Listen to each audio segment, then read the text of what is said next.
In this video, we're going to talk about how to use a risk and opportunity register and why.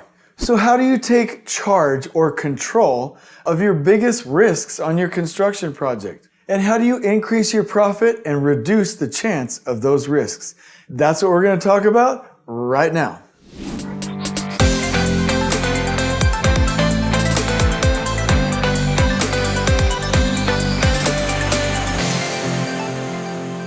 What is a risk and opportunity register? Well, this is typically an Excel spreadsheet that on the top has columns that will identify your risks, how much they cost, how much time they mean for your schedule, and who is in charge of it. And on the left or the right, however you format it, you are going to see the risks that pertain to your project and your opportunities. Now, let me tell you why this is so important.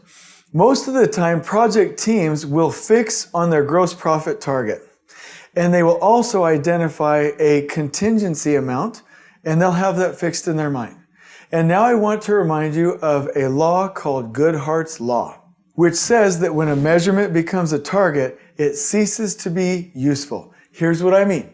This is what I see project teams doing. They're like, okay, we're at 4.5% gross profit on this job. That's our target. So they stay fixed and they never try to get higher than the 4.5%.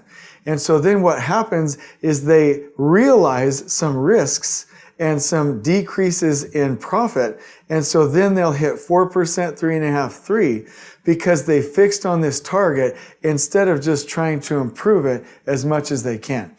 And so a risk and opportunity register will say, I don't want any of these risks to happen. And will say, I'm going to keep looking for financial opportunities even above and beyond the 4.5%. And the only way we're going to measure that is to actually put it on paper or on that spreadsheet and manage it on a continual basis. So instead of just saying, here's my gross profit on the job, it is what it is. Not going to try and do better, not going to track it. And hey, we'll end up in that range. And hey, I don't really know what my risks are. We're just going to go into this project with wishful thinking. Instead of doing that, no, let's put the risks on paper. Let's put those opportunities on paper and manage them so that we can increase our profit and our experience. So here's where you start. I've already talked about on this channel a fresh eyes meeting. In that meeting, you will see your macro level takt plan, which I know you love. They are highly visible. They are amazing. They show you the plan for the entire project. You can estimate your general conditions. You can estimate your general requirements on that schedule. It is amazing. Now you have a team of people that can all see and then tear apart the plan. Now, if anyone brings up a comment that's like, well, hey, here's a big risk. You have a weather risk or a labor risk, or hey, there's a risk with that crane, or hey, if this delays, then you've got 2 months of paying for that crane. Whatever your risks are, that's fine. Start writing them down. If it is a problem that you can solve and fix as a part of the plan, do it right then. But if you're like, no, this is a risk that may or may not happen, write it down.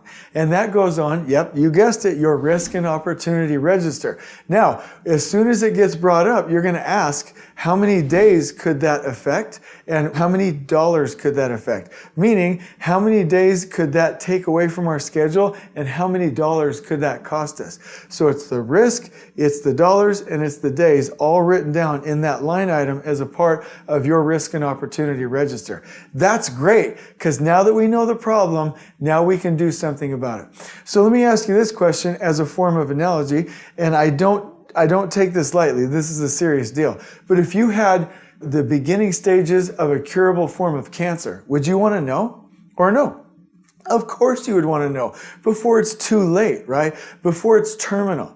The same concept applies. If you know there are risks, if you know there are problems, let's get them on that register and start treating the problem from day one. The other thing that you're going to be looking for in this fresh eyes meeting is opportunities. Meaning, hey, if we don't have to use that type of equipment, we could save $30,000. Or hey, if we have a gain on our lump sum self-perform contract as a part of that budget, we will experience a gain. Or hey, if we have an additional staff member on the project site, we get that money from that labor differential. So that could be $45,000. So start writing down not just the risk, but also opportunity, opportunity, opportunity. And again, how many dollars could that gain us and how many days could that possibly gain us? Write that all on your log in that meeting. And so every project should start out with a risk and opportunity register. And here's now what I want you to do with it. Put it in a beautiful format. And in the description below, we will give you a format in a template. So that's our free gift to you. But put it in a beautiful format where everyone can see it. Now, if you don't want your owner to see it, I understand that. You might format it differently or put it in an easily accessible online location to where everyone on the project can see. And then every week in your weekly team meeting, I want you to review this register. Now, here's the key. Yes, you have your risks. Yes, you have your opportunities and you have your days and your dollars. But under each line item, I want an assigned person. And each person on that project is assigned on a weekly, actually daily, but to report on a weekly basis how they're doing to prevent that risk from happening or what they're doing to make that opportunity come to life. And that's when your gross profit is going to push past your original target and you're going to start eliminating or at least reducing your risks that will come out of your profit or your contingency. And so make this a wonderful part of your weekly team meeting. And if you're managing it, hopefully you're increasing your gross profit and you're reducing your risks. Now, I do want to say something. You can do two things with a risk. Number one, you can mitigate it or you can absorb it. Meaning, if you know that there's a risk, adjust your plan, adjust your schedule, adjust your approach to get rid of the problem. Or you can say, no, I'm going to cover it with buffer days, or I'm going to cover it with contingency money, or, and this is not what I would recommend, or as a business decision, we know about the risk. We're not going to cover it with contingency or buffer days. We're not going to cover it with financial contingency.